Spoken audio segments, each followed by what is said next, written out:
Hey, in this lesson, we're going to talk about our culture's unhealthy obsession with health and how that obsession affects your other big rocks. Let's get started.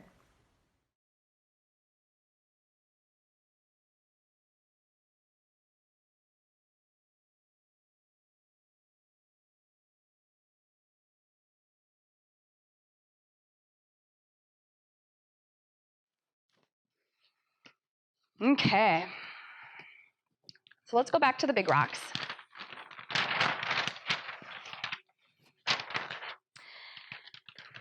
And let's chat about something that I see happen in our culture. And that is the fact that we seem to value some of these big rocks over others. What I've noticed is that we overvalue exercise, we overvalue consumption, eat well, exercise. We overvalue influence and impact in regards to work, and we overvalue, stuff and style. So basically, working to get stuff, okay? What we undervalue is rest. We undervalue spirituality, play, and our emotions. So for example, someone wouldn't question you for going to the gym for an hour, but they might question you sitting with your emotions for an hour and processing something, right? With relationships, I see it kind of in the middle. So someone wouldn't question you maybe doing something, maybe getting a training for your work for 2 months, and it's like really intense and you're moving up the ladder. But they probably would question, like, if your marriage was not where you wanted it to be and you decided you're going to take 2 months off of work to just be with your partner, go on a retreat, that would probably be questioned. However, people don't question family time, right? So I see this one kind of in the middle. Would you agree? Okay.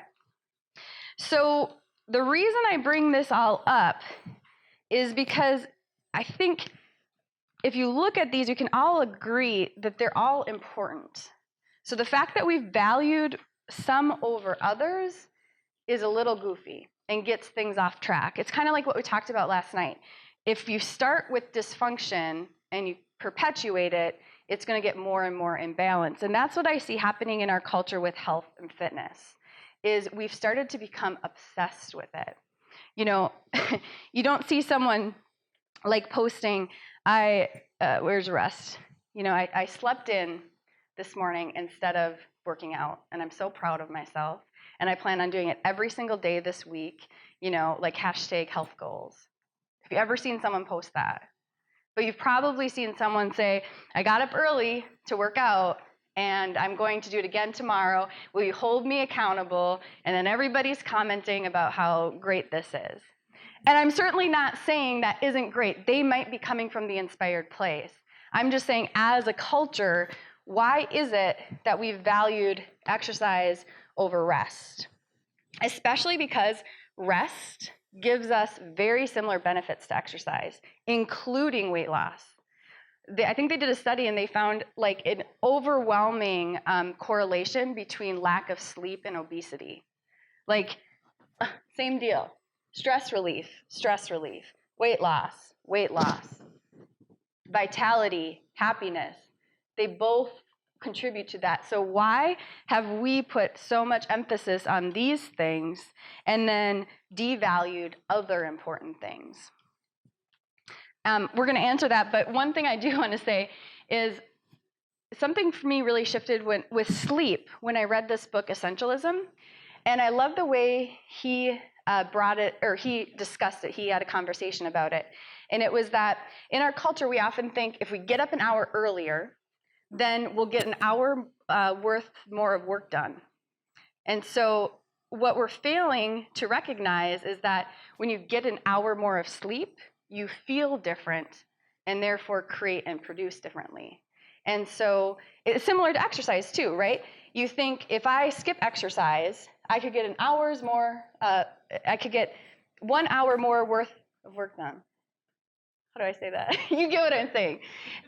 But when you do exercise, you become a different person. You elevate your level of vitality and happiness and clarity, and so you're able to produce and create at a different level. And so that's the exact same thing with rest. On the topic of rest, I love this quote. To prevent fatigue and worry, the first rule is rest often. Rest before you get tired. I love that. We live in a culture that thinks we can only give ourselves permission to do things like rest and play when we're on empty, or even below empty. And sometimes we don't even give ourselves permission to do it when we're at that place. But what if we gave ourselves permission to do it when we still had 3/4 of a tank left, filled up? We weren't waiting to go to the gas station until we're completely exhausted. And I like this one too. If you get tired, learn to rest, not quit. So, once again, why is it that we value some of these big rocks more than others? And I think it comes down to the fact that you can see them and they fall into here. And because, again, as a culture, we value this, we trust this, we promote this, we perpetuate this, it's hard to think of rest falling into here, right? Rest doesn't fit in here. It's like the antidote to exhaustion. And so it's hard to compliment it, praise it, value it, if our underlying premise of what it means to be a good citizen is hanging out here. Okay?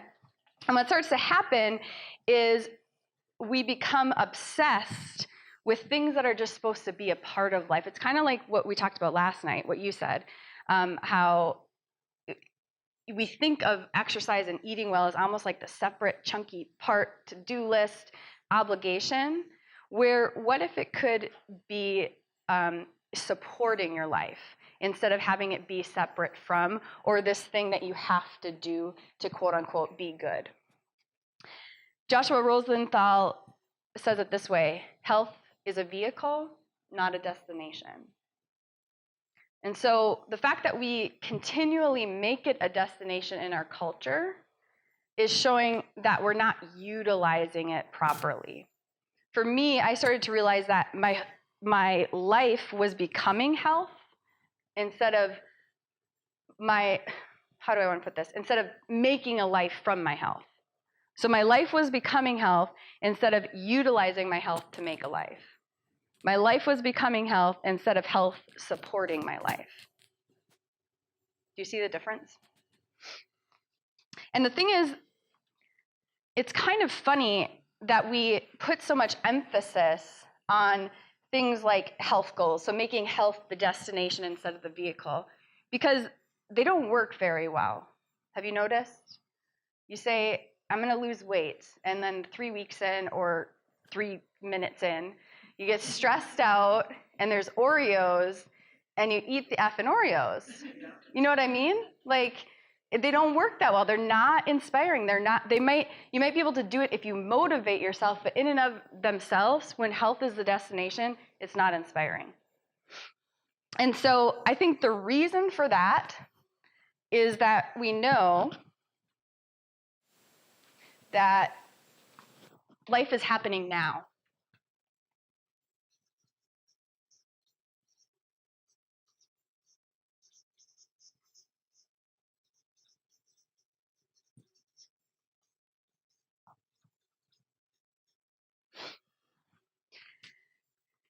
And that's what these 4 quadrants represent. When health becomes an obsession, a destination, it's always out in front of you. And this is why it's not that inspiring. This quadrant represents what's happening now, and that's always what has our attention. That's why we eat the Oreo. Usually because we feel here. We need respite, and so we want to go here. That's our Oreo, right? We don't care about later on in that moment because we know life is now. I want to feel better. So my point is, these 4 quadrants of life trump all. They trump your health goals. They trump anything you think you want to be good or responsible. What's really happening is these 4 quadrants are working, okay? And I think this is a good thing, especially once you know what's happening. Because I think we have this weird relationship with delayed gratification. I think it's been misunderstood and totally, it's been tweaked through the lens of this, delayed gratification. So in our culture, we think if you put off life now for what might be good later, then you're good. You're a good citizen. You're a responsible person. You know, if you put off really enjoying life for the 20 pounds you're going to lose, like, good job.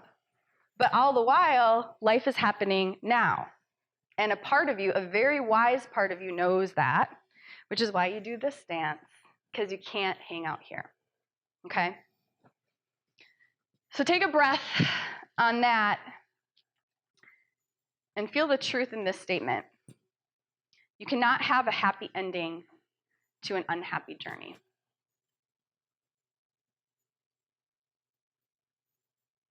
Our culture doesn't speak that truth. It's constantly telling us, you need to be unhappy to get happy.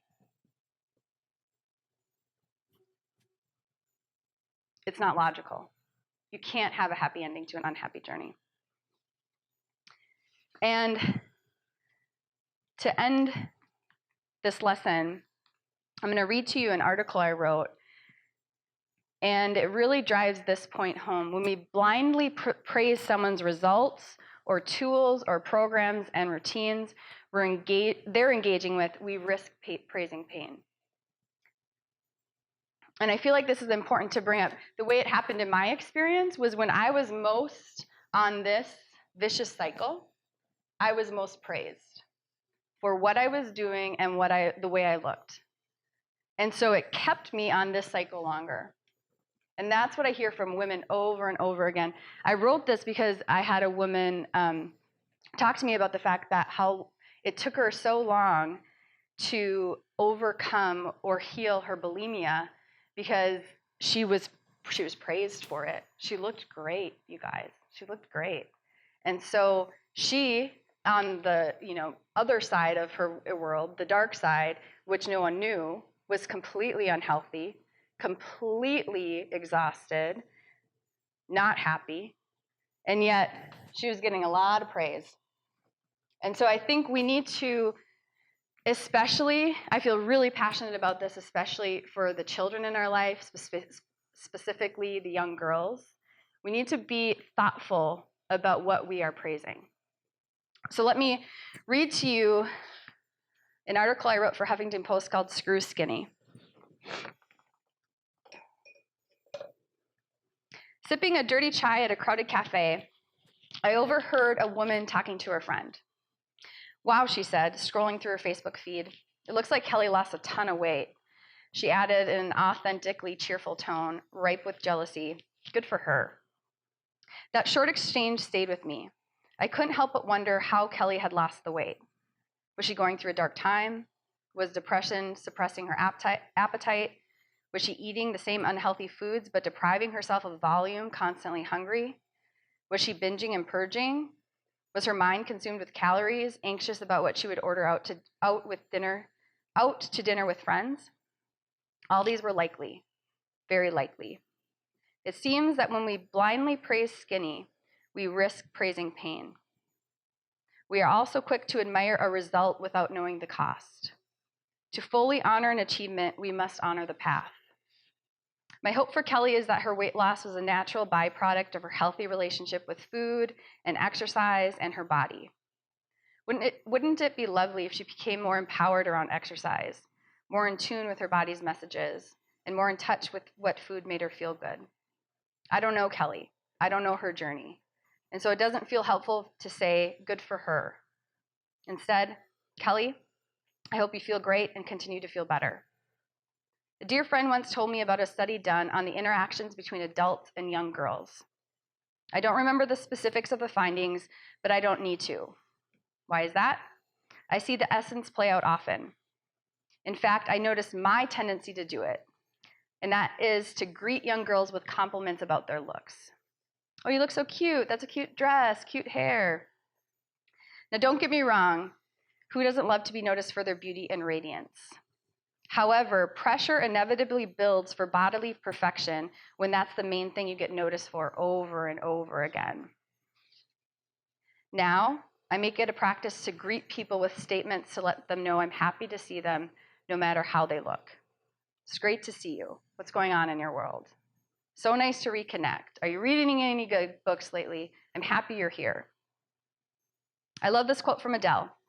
I don't want to be on the cover of Playboy or Vogue. I want to be on the cover of Rolling Stone. I'm not a trendsetter. I'm a singer.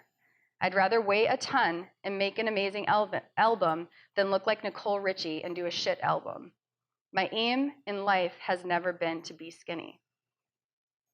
In general, as a culture, why do we assume a main goal for everyone is to be skinny? It's madness. Adele's statement emanates profound clarity. It says, I know what I value. I know what I'm passionate about.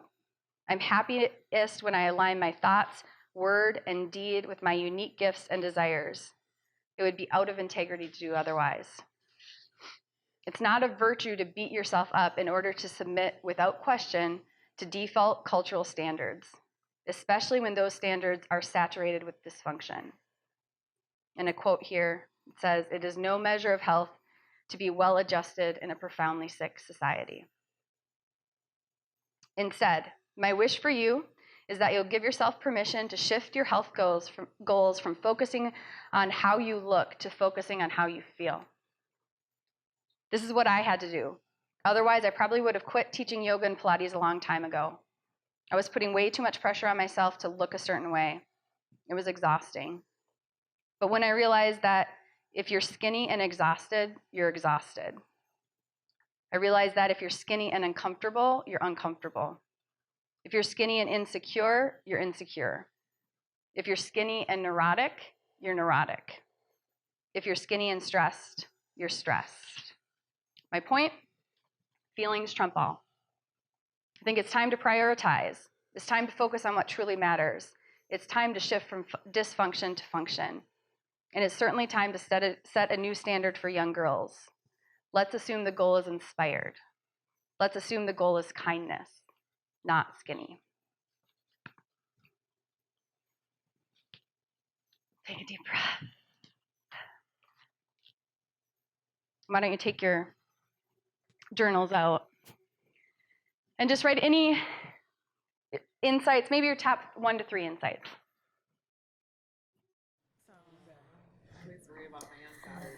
Oh, That article is how I met you. is it really? Yeah, because Janet was Who's she Janet? read that to me. She went to diabetic nurse. Okay. She read that article to me, and that's what made me we're fine. You're Look like, at full circle. I know. Here you are. I was like, when you read, I was like, yeah. I know that. I love. And I've taken that to heart, and I've taken it to work to so many women that like now I try really hard not to see somebody and go, oh, you look great. I try to be like, hey, how are you? And it's really nice to see you. And it's really hard, but it's especially hard for little girls because trying to find something to say to a little girl besides, oh, you look so cute. If you don't know her, it's so hard. Like, it is really, really difficult. And if you do say something different, people are like, why you gotta be like that? Why can't you just say she's cute? Like, if you're like, oh, you did this problem, and that's really nice. Do you like math? And you're like, what's wrong with you? I know. Okay. I notice it in myself all the time, wanting to go right to that. And of course, there's nothing wrong with complimenting someone on how they look. It's just when it is always the first thing, and with certain girls or women, it's always what they're complimented on instead of other things. And so, my 10-year-old niece, who is like this long-limbed, gorgeous gazelle, was like, oh, I don't want to be fat. And I noticed that she wasn't eating when we would go out. I was like, oh, you got to be kidding me already. at 10? 10. I know. And they did a study, and I think it's something like 85% of girls by the age of 12 already feel like they feel a pressure that they're going to be overweight or fat or whatever. And it's just like, oh my God. It's pervasive. And it can go the other way too. Like I feel like Yes. my daughters are really tall and skinny, and my 13-year-old, she's Yes. very like self-conscious because she can't Yep. find like Clothes. pants that fit Yep. because Mhm. she's long and she's little. Mhm. And even though like that is considered, an ideal type, like what we Mhm. see, like she still doesn't like it because she's not in that average, you know what I mean? Or she's got to wear like little girls clothes that like make her feel like not fitting into the Mhm. yes, and maybe that's just like a junior high adolescent thing that we No, don't it's not. want, It totally happens. but it's so it's like especially the tall women. so like that conversation about bodies, regardless of the shape of your daughter, I think Yeah. just has to be had. About loving our bodies, but we beat ourselves up regardless. Yeah. Yep. Yeah, I'm sorry to interrupt. It just Yeah. it became really clear, like, it's not comfortable for people to notice your body so much. Yeah. Is what it comes down to. Sure. Absolutely. Whether you're fat or skinny. Yep. It's not comfortable, and for some reason in our culture that is something we constantly go to. Right. Yep. But we want to be noticed for who we are. Exactly. That's a much Not more everyone comfortable is. thing to be noticed for. Yeah. Yeah. That's a good point. So I'm curious to know top insights. Anybody willing to start?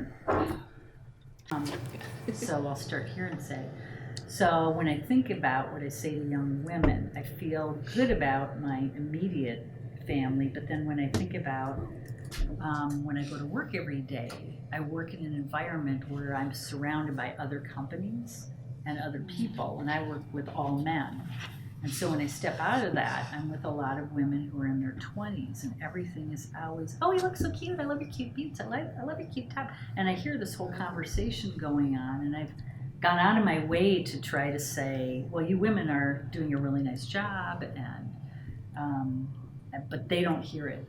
It's just kind of interesting. It's their own little world that they've created. But I can see one gal in particular who it's hurtful to. And I just go, I don't know how I can interact with that. So I'm going to work on that. And then the other thing that I walked away with is when I have the hard conversations that I don't want to have, and I can focus on my life being in Stephen Covey's quadrant 2, I'm a little happier. And I forgot about Stephen Covey. And that goes back like 27 years in my life. He was brilliant. That I go, and it's all still true today. So those are my insights. Thanks for sharing. So when you were going through that, if you're skinny and neurotic, you're neurotic, like you were doing all those, and then I flipped it, and I was like, well, if you're heavy and you're happy, then you're happy. Yes. Can you say that again? If I'm just the way you reframed it. Oh, The two if you're you heavy want. and happy, you're happy. If you're heavy and healthy, you're healthy. If you're heavy and inspiring, you're inspiring. Thank you for sharing. Yeah, so I'm like, I want to keep going. Thank you. And that's so true. Yeah. Thank you for that. Right, and it just brings home that point about how you feel is so much more important than how you look, because it doesn't matter, any weight, any size, any shape. It's about how you feel. Yes. Yeah, and inspiring to know that we have that ability to change our perspective, to take actions, baby step by baby step. You know what I mean? Like it, to get where we want to feel. Ooh, to get where we want to feel. I like that. Yeah, let's focus on that one. How we look. Right? Well, I felt like the 9 big rocks that you listed were pretty, you can't argue with any of those, it all made sense. And then when you gave the arrows and like, this is what our society values and undervalues and putting our time at, also I was like, yeah, she's right. And it made me so mad. I was like, why is that? And then I'm like, well, I still have the power every single day to decide what I value. So why am I not? So why isn't my to-do list in my day? Why am I not picking how I want to value those 9 things and not how society tells me that I should value them? And I'm encouraged because I do have the power to do that. Yeah. To do that. So. Oh, I love that. Yeah, it's once you bring awareness to it, you realize you have the power. It's just when it's kind of in the dark and you don't see that that's what's going on, you get much more easily influenced by the dysfunction. Right. The dark side. You ladies are awesome. Now that lesson 2 is complete, I hope it will be easier for you to give yourself permission to skip your morning workouts every once in a while in order to get the rest you need. As we talked about in this lesson, an obsession with health, aka eating well and exercising, is not healthy. In the next lesson, we're going to talk about how you can liberate time, even if you're crazy busy right now and you don't think it's possible. See you over there, Module 3, Lesson 3.